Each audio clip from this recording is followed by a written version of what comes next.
দেখো আজকে কে এসেছে। আমার হাতে আছে, ঠাকুরকে দেবো আজকে খেজুর।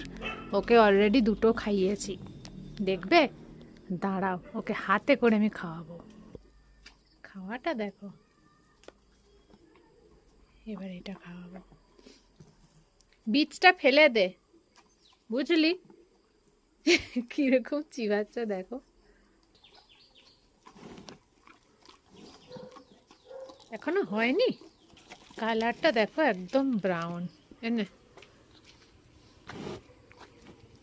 দাঁড়া, জিভটা নাকি ধার, দেখলে? আগে আমি কিভাবে চেটে দিলে আমার হাত। অনেকক্ষণ লাগছে খেতে, আস্তে আস্তে খাও, আস্তে আস্তে খাও। আবার কালকে দেবো। টাটা। বন্ধুরা, কেমন লাগলো ভিডিওটা অবশ্যই জানাবে, ভালো লাগলে লাইক করে দিও।